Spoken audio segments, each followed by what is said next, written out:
Testing, 1, 2, 3. Testing, 1, 2, 3.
Testing, 1, 2, 3. Testing, 1, 2, 3.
Testing, 1, 2, 3. Testing, 1, 2, 3.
All right, I'd like to call this Board of Directors meeting of the Waste Reduction District in Monroe County, Thursday, November 14th, 2024, to order. We'll begin first by noting which directors are present. We have Commissioner Lee Jones, Commissioner Penny Giddens, Mayor Carrie Thompson, and City Councilor Isabel Piedmont Smith, and County Councilor Jeff McKim, myself, are present in the Nat U Hill room, and no directors are online. So we are working with in-person meeting rules. We will be, let's see, next item or first item on the agenda, this is not a voting item, as the Executive Committee meeting minutes for September 30th, 2024. Anything you want to call our attention to? Not from me, no. Any comments that haven't already been provided? Then we have the request for proposal response opening meeting minutes for October 31st, 2024. This is also not a voting item. Any comments or questions?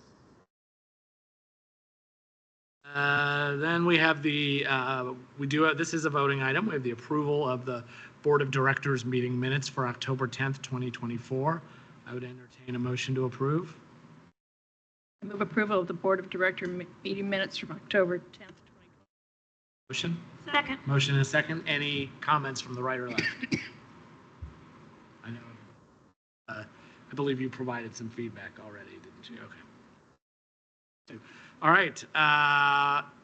All in favor of approval, say aye. Aye. Opposed?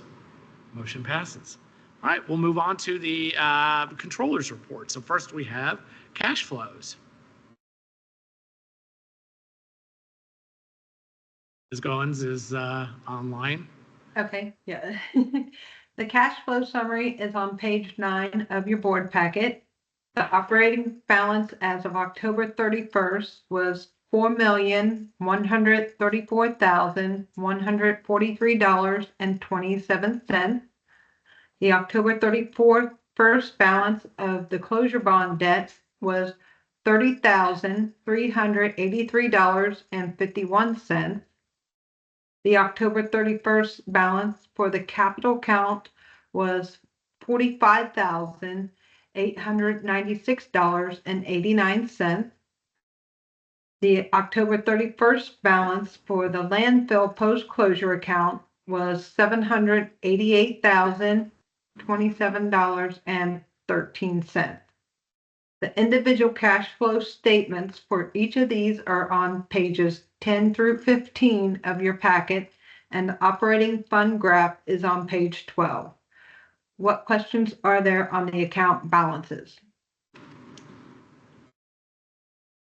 All right, are there any questions from the right? No? From the left? All right, thank you very much. Let's move on to payroll and claims. On page 16 of the packet, you have a total for the payroll and claims for the approval since our last meeting in the amount of $173,031.73. The backup for those numbers are on pages 17 through 36. The claims for approval this week were sent in an email on Wednesday and are in the amount of $81,022.24. Documentation was included in the Wednesday email.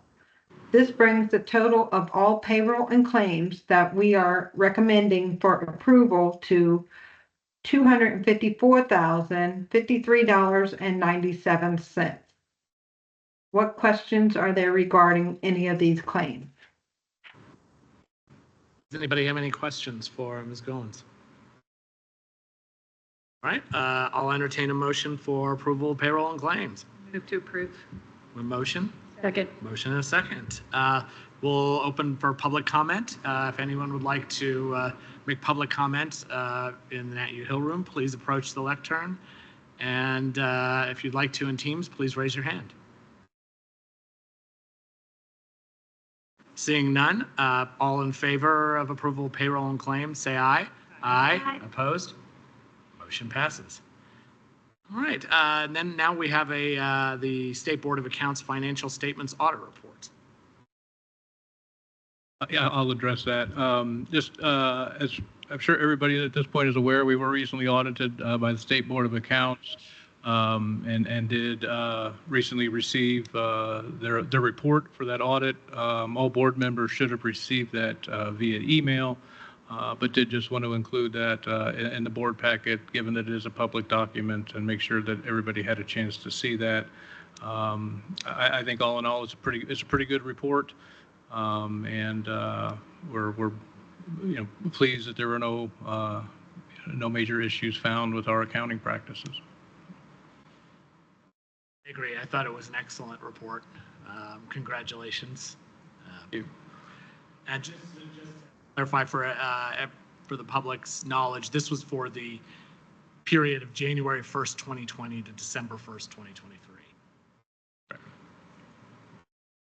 What did I say? Oh, yeah, December 31st. Yeah, sorry. Okay, and does anybody have any questions or comments about the State Board of Accounts audit? we're motoring.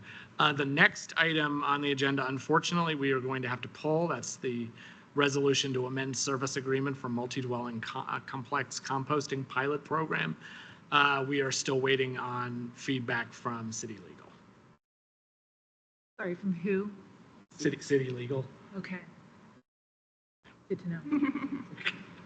May I make a comment on the project in case Please. people aren't as aware of it? Yeah. This is to start a composting program at Harmony School, which I am very much in favor of.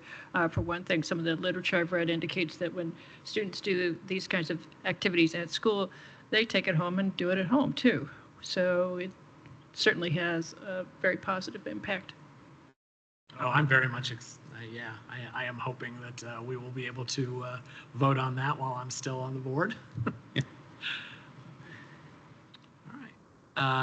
All right. So next, we have Resolution 2024-12 to establish the 2025 district holiday schedule, which you would think would be straightforward, but for the district, it is not straightforward.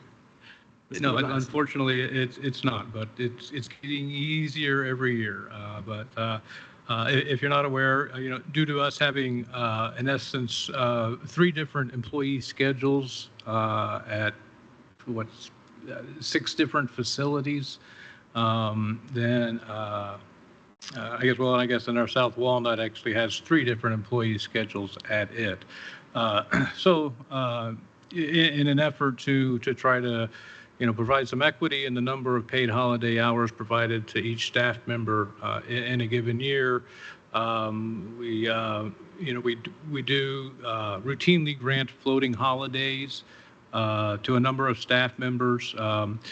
Everything is based relative to the administration office schedule and paid holiday hours, as that's the only location we have that does operate Monday through Friday. So on page 67 of your packet is a chart that kind of shows how the holidays fell for 2020, or I guess the holidays proposed to be observed for 2025 fell relative to all the various schedules that we have, and the floating holidays added to specific schedules to try to equalize that number of hours. Would note for the record that in 2025, 1 floating holiday is proposed for the administrative staff, given that there is no local election next year. And then in the body of the resolution on pages 67 and 68 are the specific holidays that would apply to each facility. All right, why don't I entertain a motion, and then we can see if there are any questions or comments. I'll move approval of Resolution 2024-12, Waste Reduction District, establishment of the 2025 district holiday schedule. Motion? Second. I have a motion and a second. Thank you. All right, first, any comments or questions from the right? Left, yes, please.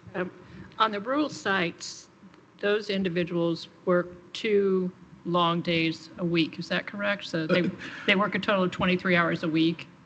Correct. There are 8 regularly scheduled employees at the 4 rural sites that each work 2 11.5-hour days per week. So why aren't there paid holiday hours prorated compared to the 35 or 40-hour week for the admin? Well, that's a question that has been brought up before, and at this time, nobody has specifically requested that be done. We have historically done it based on number of hours relative to the administrative schedule, without prorating it based on what their existing schedule is. And again, that is something that certainly could be accounted for and recalculated. And if that is the board's wish, we could do that and bring the resolution back next month.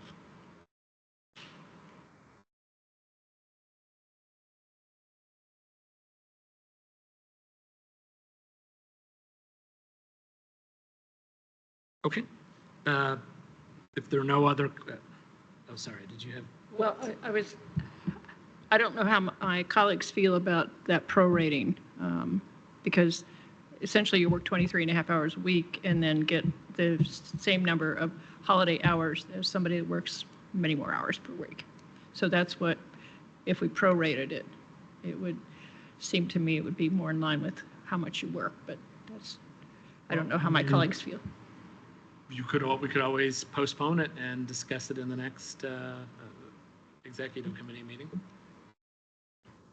Yeah, I think that Commissioner Githens has a good point, and I don't know why we didn't think of it earlier. But I think that's something we should discuss and consider. I'm sorry, I didn't think of that at the exec meeting. I just, well, the table was a little different when we got it at the exec board too, but yeah. I agree. Usually, if you do get paid holidays and you're working part-time, they're typically, either you don't get them at all or you get them prorated. So I think it would be good to consider that. If for the record, I would note that we do have 2 employees in the administrative office that work under 40 hours a week, and the number of hours that they get for an observed holiday is based on their schedule, not on the 8 hours that the office is open every day. You're saying that they are being prorated. Right. If they work 30 hours a week, then they get 6 hours of holiday pay on a given holiday because they're scheduled 6 hours a day. Well, I would suggest that a motion be made to postpone this item. So moved. A second. A motion and a second. Any discussion on the motion to postpone? All right. I think we should say I move to postpone specifically to the December board meeting. I'll second that. My rules is right. You're supposed to postpone to a specific date. Yeah, I mean, when there's not an appropriation involved, it doesn't matter a whole lot, but that's fine. That sounds good to me. All right, so we have a motion and a second to postpone to the December board meeting. All in favor, say aye. Aye. Aye. Opposed? All right, thanks for bringing that to our attention, Penny. Okay, next we have Resolution 2024-13, Ordinance for Fixing Salaries for Calendar Year 2025. Generally, this is just an annual housekeeping item where we establish salaries for the following year based on the budget that was approved by the board and adopted by the council. However, for this year, after the budget was finalized, there was a request received for a pay increase from a specific employee, as well as some department heads requesting to do a little staff reorganization that results in creating a new position. So that is all described in the memo on page 71 of your packet. In summary, what we're looking at doing is restructuring what is currently the compliance, household hazardous waste, and landfill laborer position to a position titled facilities supervisor that in essence will be responsible for making sure that all of our facilities, that our vehicle fleet and equipment is all being maintained and clean and orderly, that the sites have the necessary first aid and personal protective equipment supplies that they need, as well as just general assistance for all of those facilities, whether be helping out when they're short-staffed or things like that. The new position being created is an environmental compliance officer position that will be dedicated to the compliance department. For note, the existing compliance household hazardous waste and landfill laborer position did split its time between the recycling, household hazardous waste, compliance, and landfill departments. So it was getting spread pretty thin. And you can see in the memo, that staff believes, based on the caseload that the compliance department is routinely carrying of 50 to 60 open compliance cases at any time, with the addition of roughly, in the range of 20 new cases being reported every month, that the justification is there for that additional support position for that department. And then the last thing is the community outreach coordinator requested an additional increase on top of the 7% that was in the budget. So some comparisons were done with city and county positions that were comparable or had comparable duties. That was all vetted with the executive committee, and what's was agreed to that is in the salary ordinance was an annual salary of $57,000, which is about just shy of $4,000 more than what the 7% increase would have been.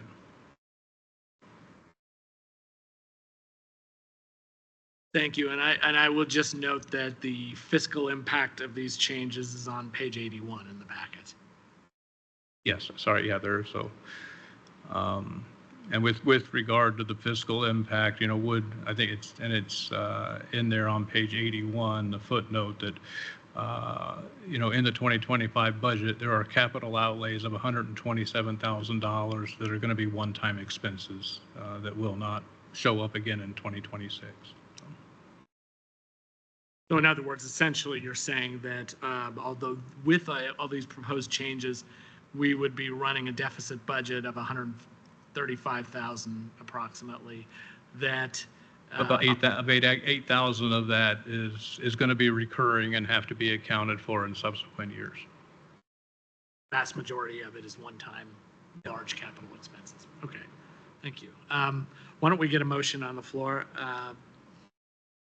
Anyone like to move to approve? I'll move approval. A second. We have a motion and a second.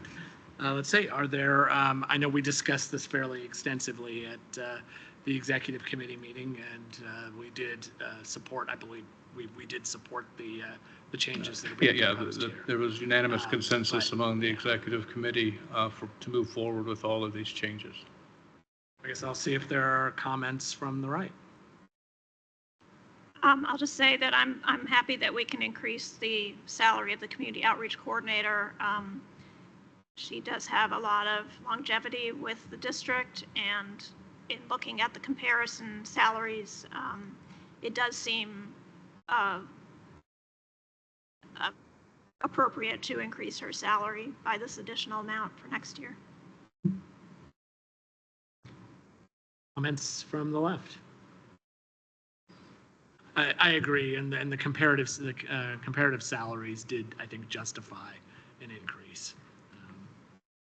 And I support the other restructuring. I think I'm glad that department heads are coming to you with these kinds of proposals to make the district more efficient. Yeah, and I think it makes sense, and I think it will definitely help the efficiency of operations of the district.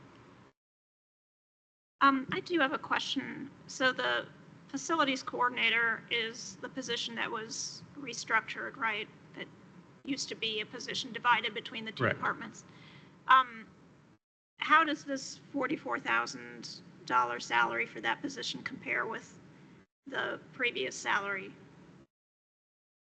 Off the top of my head, I don't know what the current salary is for what was proposed for 2025 with the 7% increase. That's about $1,500 more a year. As 44,000 is 1,500 more? About 1,500 more a year. And I was remiss in my summary at the beginning and what we discussed at the executive committee meeting, that we're also taking that from an hourly to a salaried position. Given that with what the duties of the position are, if there's a problem at a site or a recycling center on a Saturday and we need that person to go out there, it makes more sense for them to be on salary, where they can get compensatory time for those extra hours versus the district paying overtime. And the incumbent in the position, is that somebody who would carry forward into the new position? Or? The incumbent in the position is expected to become the facilities coordinator. Great, thank you. Any other comments? Let's go to the public. If any members of the public would like to comment on this item, please either approach the lectern or raise your hand on Teams.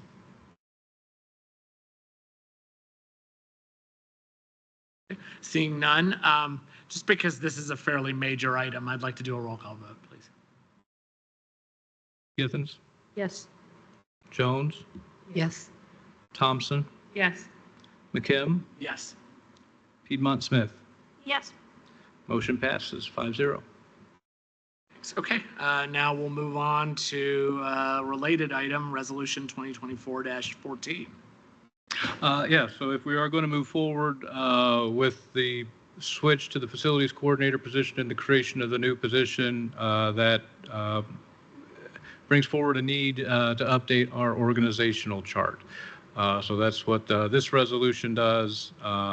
On page 85 of your packet is a copy of our existing organizational chart. And then included with the resolution on page 88 is the proposed new organizational chart. I'll entertain a motion for approval of Resolution 2024-14. So moved. We have a motion and a second, thanks. Okay, any comments or questions from the right? Can I, Oh. who was the second? I missed that. Okay, thank you. Comments or questions from the right, from the left?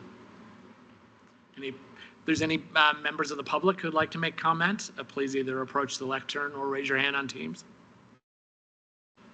All right, seeing none, we'll do a voice vote. All in favor, say aye. Aye. Opposed? Motion passes. I hope that both the operations director and the landfill environmental compliance director will have a little easier time with these additional positions. So that's the plan. All right, and that concludes the voting items tonight. So now we have the Back to Earth composting program report. Yeah, Mr. Winnie is here to I provide see him that. approaching the lectern. Good afternoon, directors. Joseph Winia here of One Sustainable Joe, here to present on the Back to Earth composting pilot program report. Can you get just a little closer to the microphone? Sorry. Yes, I brought my whole laptop this time, and it's a little bit clumsier than it normally is. So is that better? Thank you. Okay, yes. So, all right, I will start by noting that the report is included in your packet on page 89. And what I will do is simply go over the main points of each section to give you an overview of its contents, and then I can field questions at the end. To make the report accessible to all readers, it does include a background with some introductory information on the importance of food waste and the context of the program's inception. That starts on page 1 of the report, and I'll just take a couple sentences out of it to give it a quick summary. Most importantly, as of 2020, 38% of the global land surface is used by humans for agriculture. Roughly 30 to 40% of all food produced for human consumption is wasted, and food is the single largest source of municipal waste in the U.S., making up 24% of the national stream. And then in 2017, the Waste Reduction District of Monroe County commissioned a study by Kessler Consulting that showed that up to 39% of the waste stream generated in Monroe County is compostable. Then in 2023, the district and the city of Bloomington jointly proposed funding for a composting pilot program at multi-dwelling residential complexes to reduce the amount of organic waste in the local waste stream. So with that said, we can go ahead on to the main part of the report, which has one more introductory item on the program design, again with just one more line to note sort of the context for everybody. That the premise of the Back to Earth program is to empower residents to manage their food waste by providing the equipment, training, and support for on-site composting. And that the participation is divided into 3 roles, where base participants just add their material, turners mix the pile on a weekly rotation, and one site lead serves as the resident expert and the point of contact for the program.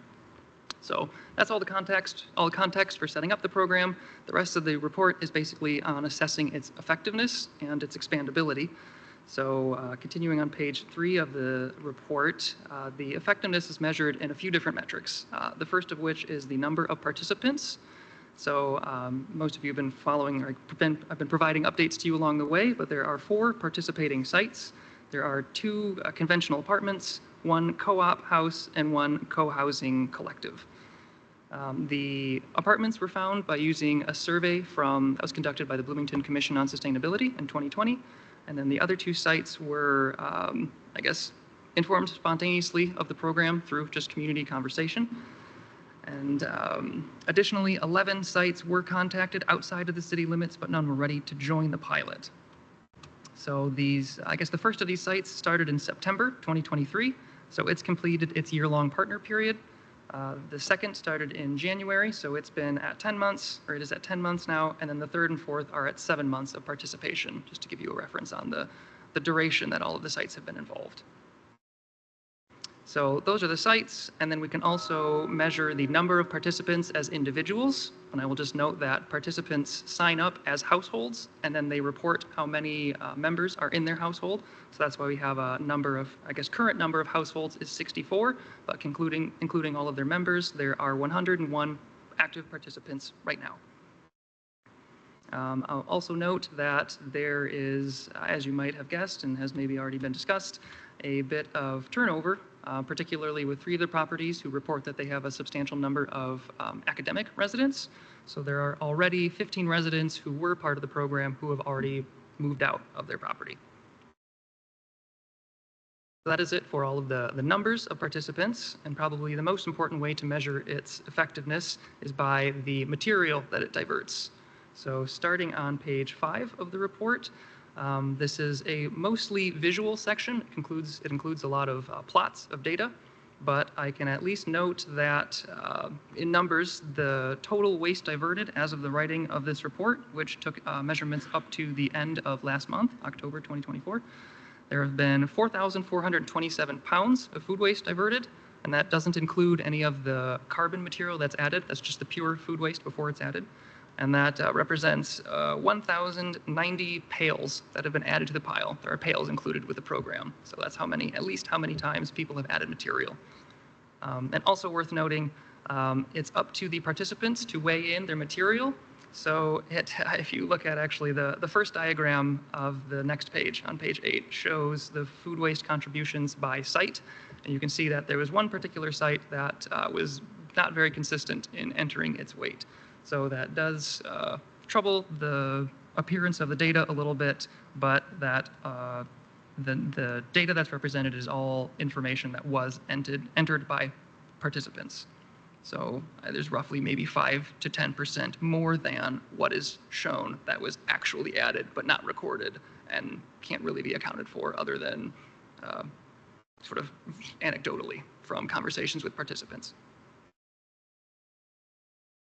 So you can see that there's definitely different volumes of usage between sites, different numbers of additions between sites. There's charts of each in figures 2 and 3 on page 6. And then there's also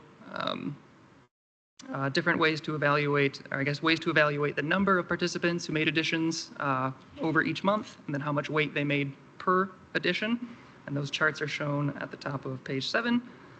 And generally, what we can summarize is that the majority of households add below 10 pounds a month, and that there's some variety within each individual participant, but participation is definitely no less than about 50 or 30 pounds per month among any given site. So that's pretty much the summary of the diversion part by the weight tracking in the program. And then the last assessment is behavioral impacts, and that's through 2 ways. One is I provided a survey to participants who have participated for at least 5 months, and then asked the questions, I guess first asked what involvement they had in compost before, just to get a benchmark of how much people have already participated in it and been around it, and then also asked the questions of has participation in the program increased either their effort to reduce their food waste, their desire to divert their food waste from the trash, their ability to sort food waste for diversion programs, desire to manage their own active compost, and desire to, and their ability to manage their own active compost. So all kind of basic metrics of how participating in the program have influenced both their interest and their ability to deal with their food waste. And while about 30% of the respondents responded, 30% of the participants responded, overwhelmingly there was a desire to divert food waste from the trash, an increased desire, and then also greater confidence in the desire and ability to manage active compost.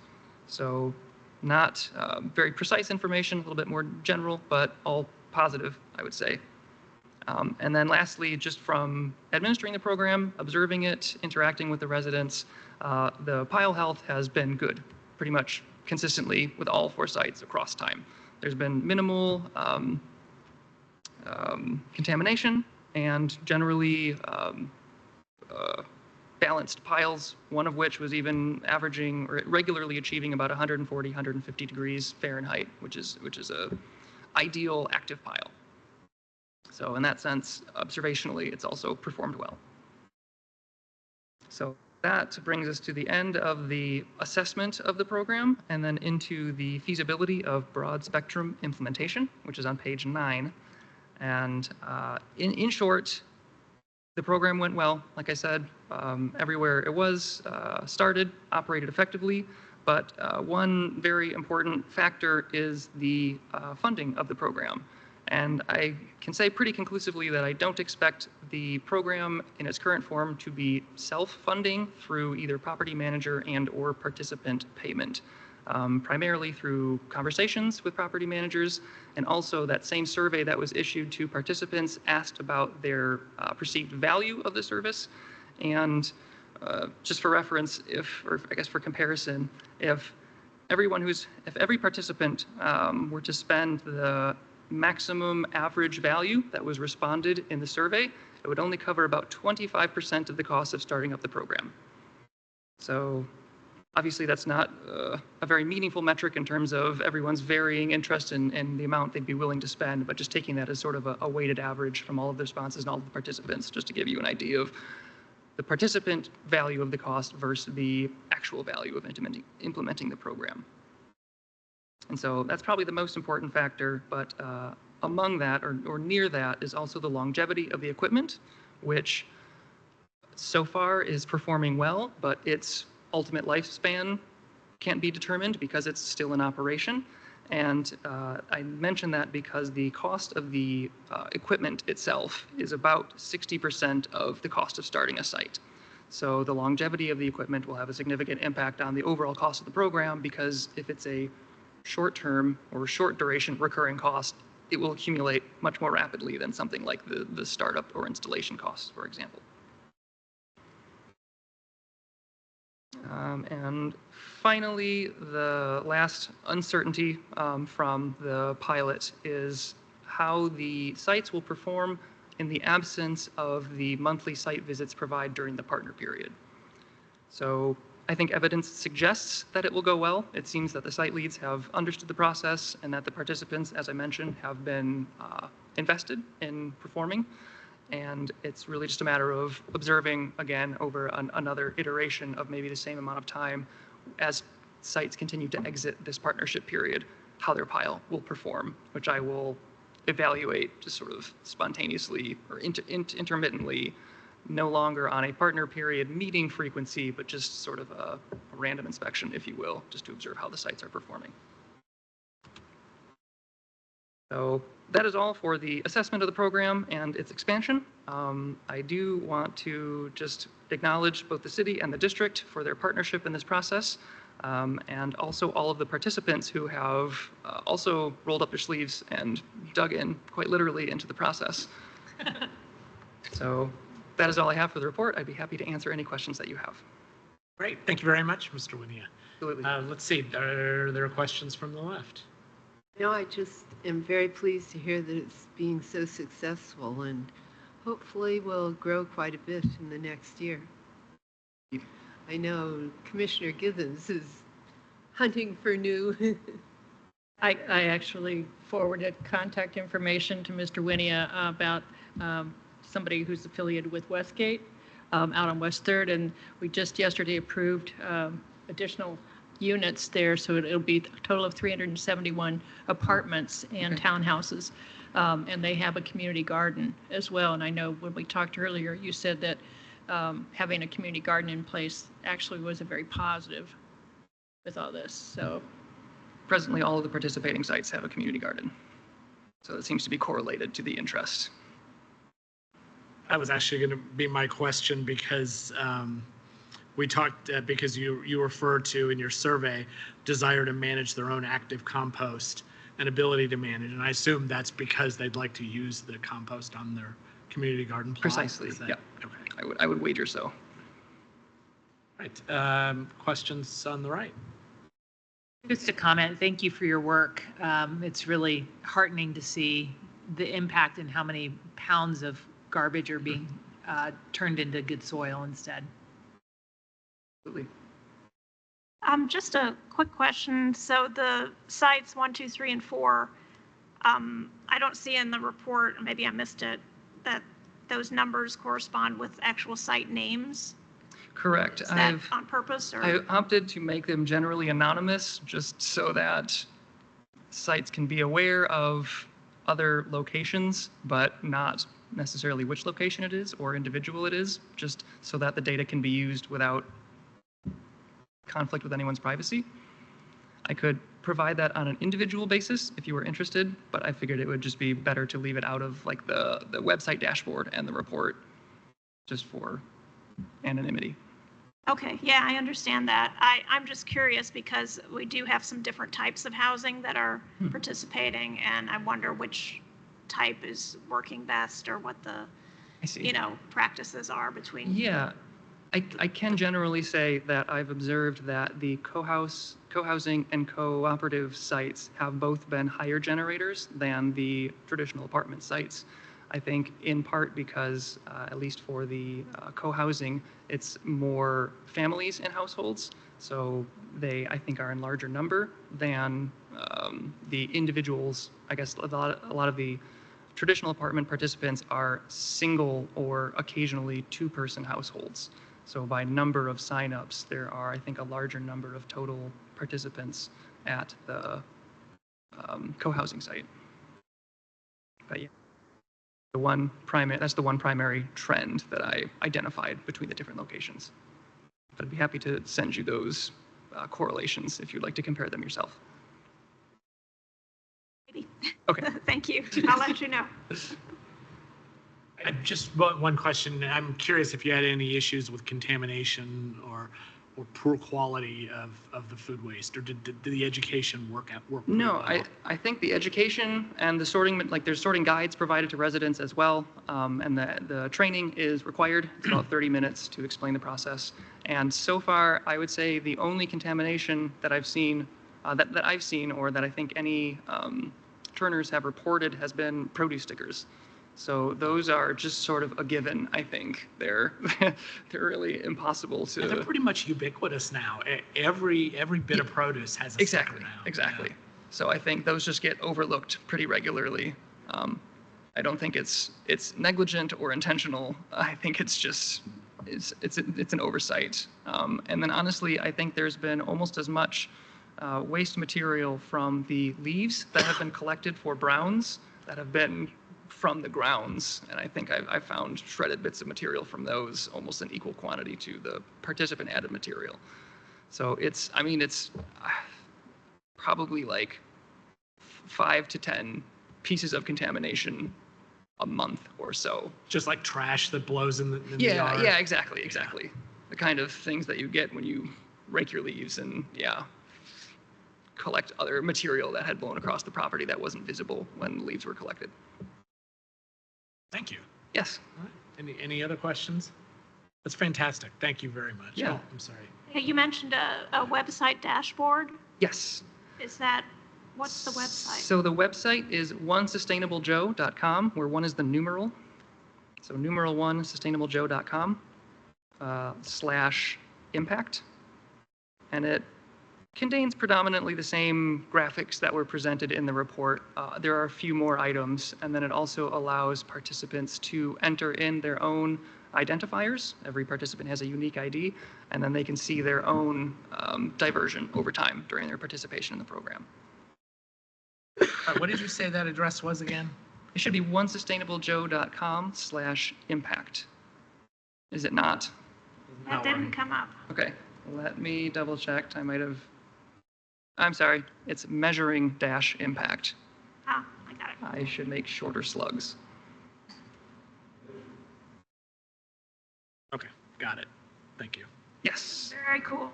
yes. And great to have it online so we can spread the word more Yes. easily. And that is real time too. So as residents are entering the information or as participants are entering the information, it's updating always.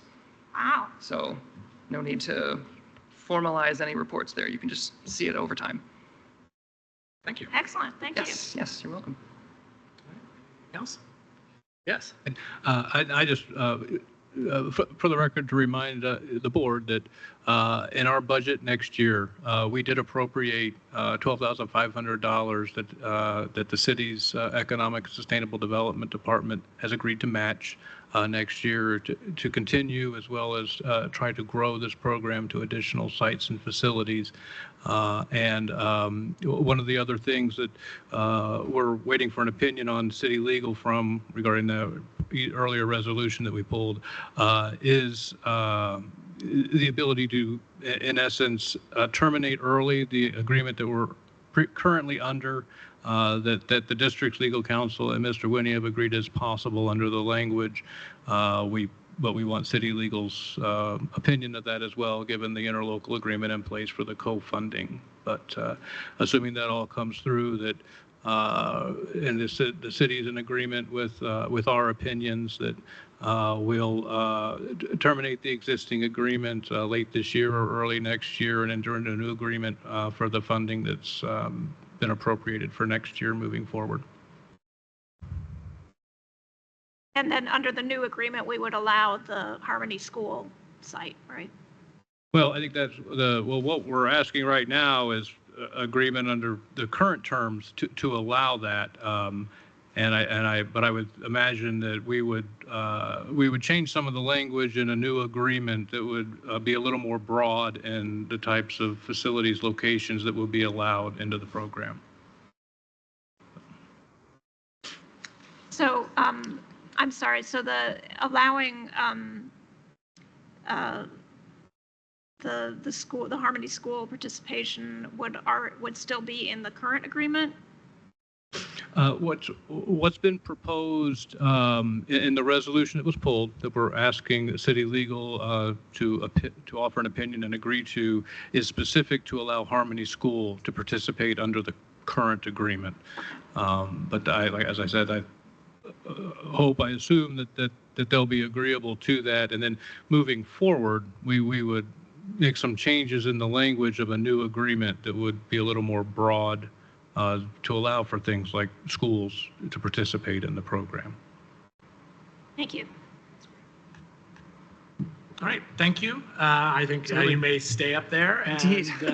We'll change hats. Yes, love the CAC report. Yes, switch over to the CAC monthly report. So we just have our October regular meeting and our activity. It was eventful, though. We did have a guest speaker from Cadwell's Incorporated named Aaliyah Simmerly, who presented on their organics hauling and processing services, which do have an option for hauling from Monroe County. So that's something that we have been, we started to kick around our thoughts on at the end of that meeting, and we'll revisit at our next meeting in terms of how we think that might be possible, what the costs are, how the district can navigate potentially by using the existing rural sites as collection points, things like that. So that was interesting. We also had an update from Matt Austin from Garden Quest, who has also a bokashi food fermenting pilot program that they are doing, and that they prepared pits for at the Bloomington Community Orchard for the burying of fermented food waste. So I don't have as many details on that program, but they have a handful of households that are participating as well. And then lastly, I provided an update on the district's organics task force neighborhood composting questionnaire, which we issued, I think, 2 months ago at this point. And at the time of our October meeting, there were 150 responses. There have been 50 more since, so there's over 200 responses. And I am unfortunately unable to access the survey responses right now because of a network constraint, but something I'd also be happy to deliver, or Mr. McGlasson, if you have a rundown of it off the top of your head.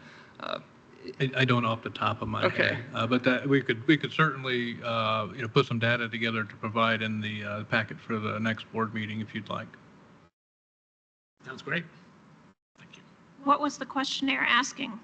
So it's basically about residents basically composting or not composting. If they're not, why not? And would they be interested in starting, or would they be interested in dropping it off to another location? And then if they are composting, if they would be willing to accept material from neighbors. So it's basically to feel out the likelihood of or potential value of a similar distributed composting network for residents. And so I guess I can off the top of my head say that the responses have been generally positive, and that slightly less than half are already composting.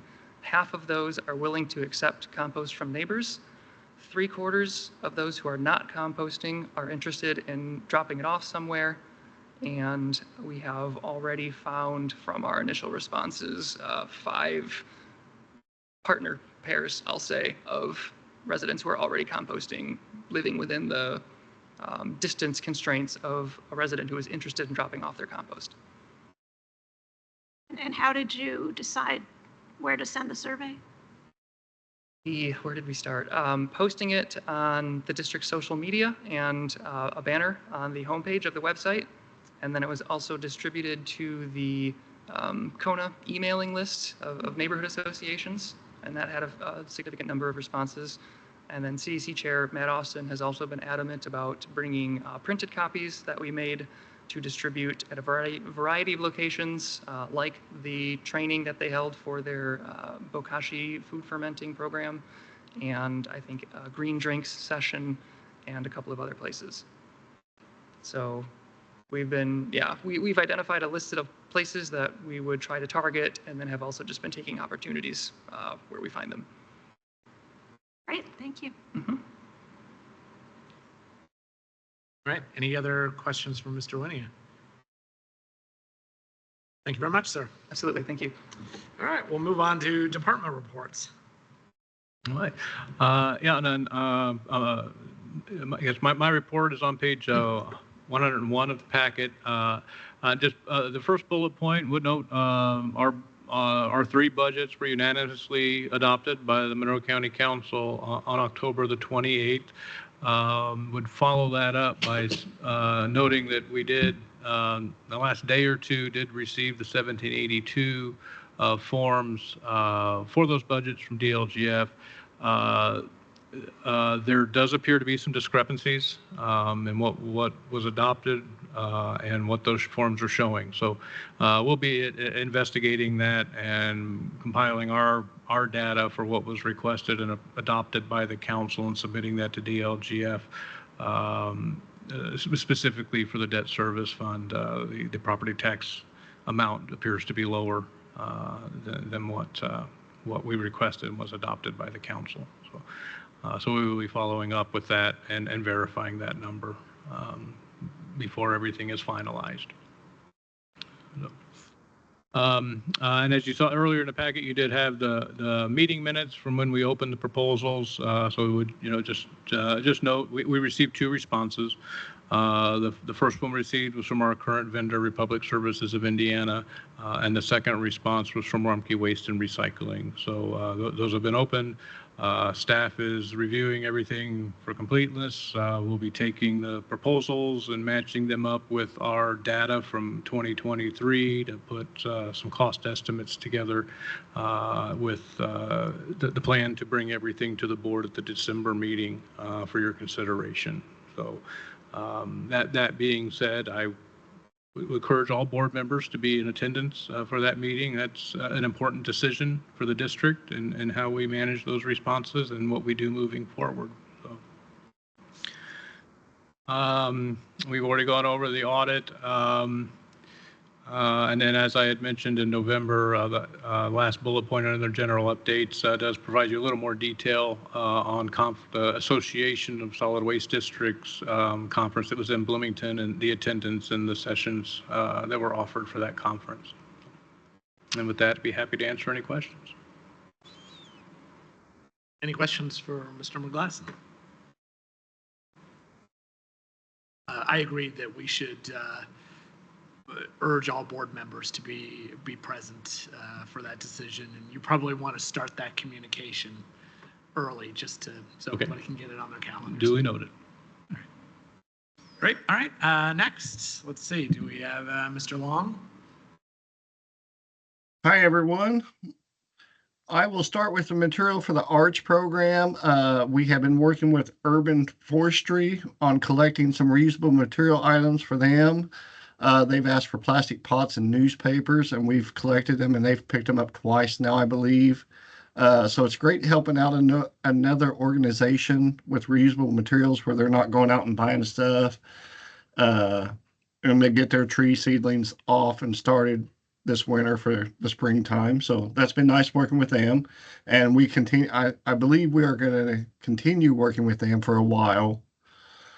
The Green Business Network, Kayla Strand has been working on the green business contracts. We've had other businesses reach out wanting to know. So we hope to have those out first of next month for the following year. No big changes in them, and all the businesses has contacted us, with great news, and they want to continue the program, and we're meeting with some of them to see how we can further their recycling on some of the stuff that they don't currently recycle. The hazardous materials, we're currently wrapping up end of the year shipments, so we want to get that shipped out, obviously, before the end of the year. That way we can start the year off fresh. But it's a process right now getting everything packaged up and to meet DOT approvals. They're doing a great job. I want to say thank you to the guys because, they've really handled that. The rural recycling centers, we've been moving some of the boxes around because not one box fits at all sites. So you may notice that I've changed some of the boxes at the sites because we may get more scrap metal at this site or more aluminum cans at this site. So we're changing the boxes to get more capacity in them where we're not hauling them as much. So if you notice a different box size or different type of box at the sites, it's because we're trying to improve the capacity and less hauls.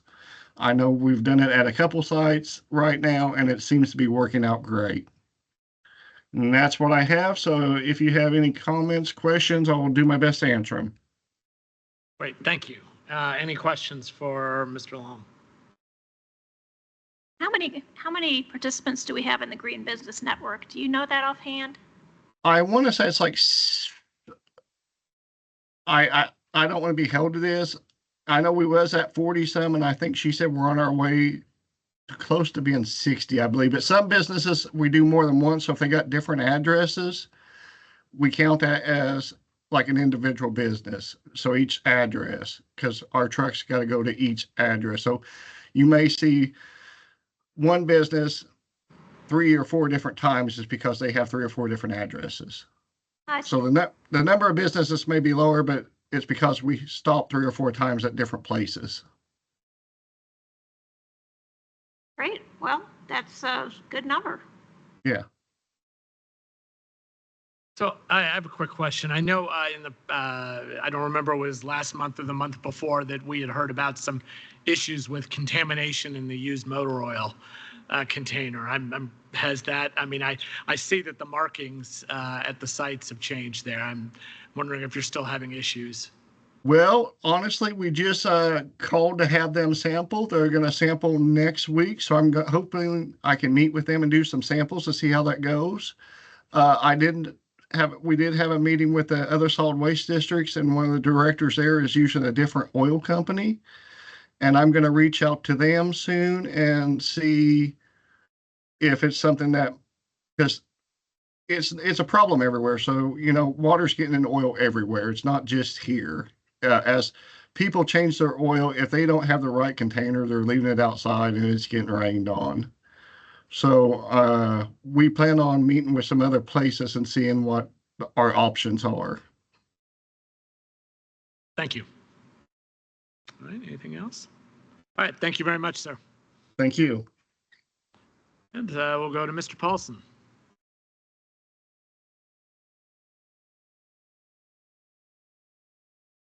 Hello, Lee Paulson, Landfill and Compliance Director. Pretty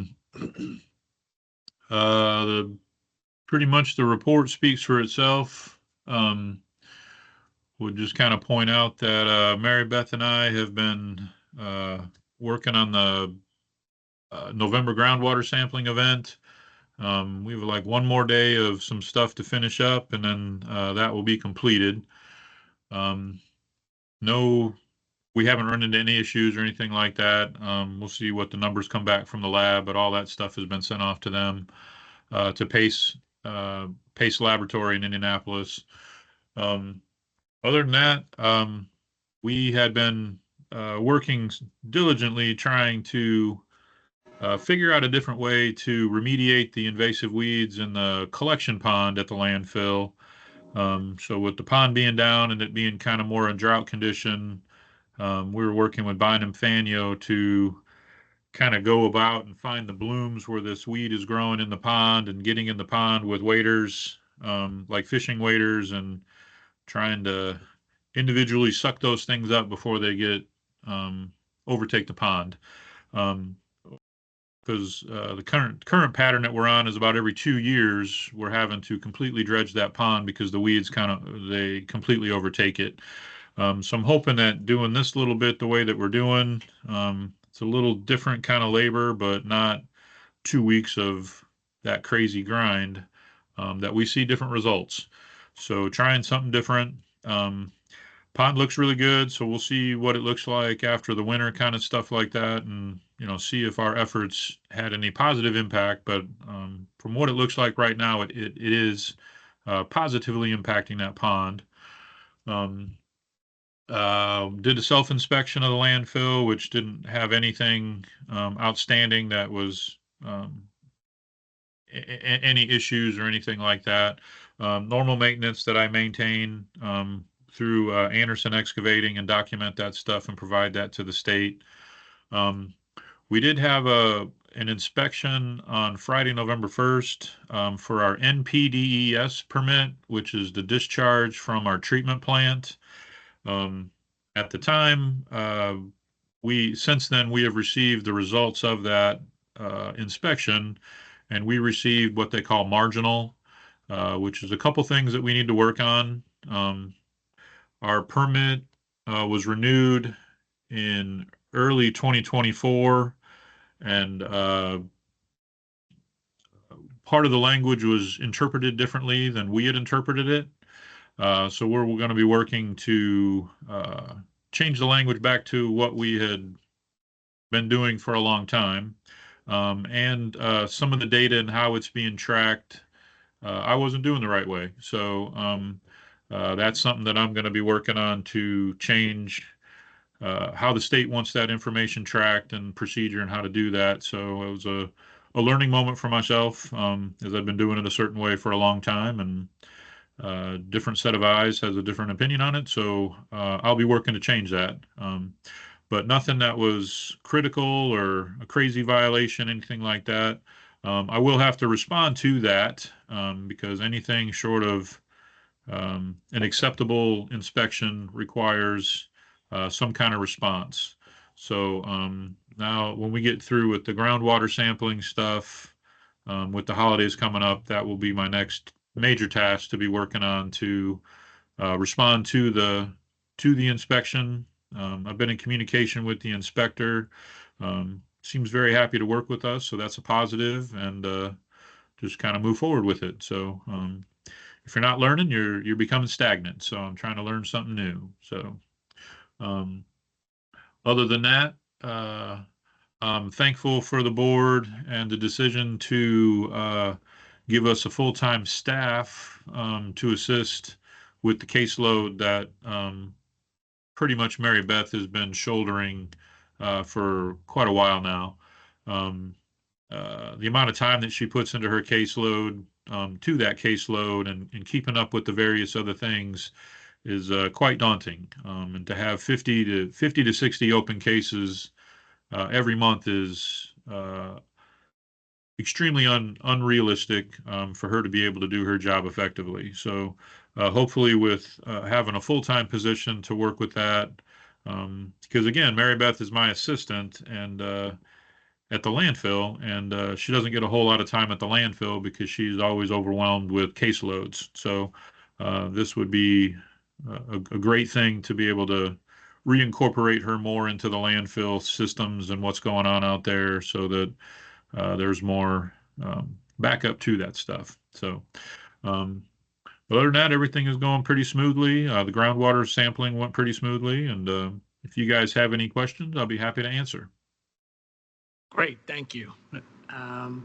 McKim, to follow up on one Lee's points and to clarify with regard to the NPDES permit inspection, the interpretation that item has now come out with that differs from ours. Our interpretation has been our practice for the 15 years that plant has been in operation, and we've never had an issue. Unfortunately, due to turnover at item and stuff, we had a different permit writer that did this year's renewal and a new inspector. So I think there's just some miscommunication and just some things that Mr. Paulson and I need to work with item to get clarified, and we should be fine. Ultimately, will the response to the inspection be a document that can be shared with the board, or how does? It will. And at the inspector's recommendation, we will be submitting a permit modification request just to in essence, put clarifying language in so that we're all on board with what's expected of the district with regard to that plant operation. Makes sense. Okay. Any questions for Mr. Paulson? All right. Thank you very much, sir. And so now we move to, or no other staff reports. All right, we'll move on to public comment on items that are not on the agenda. If there are any members of the public who'd like to make comment, please approach the lectern here or raise your hand in Teams.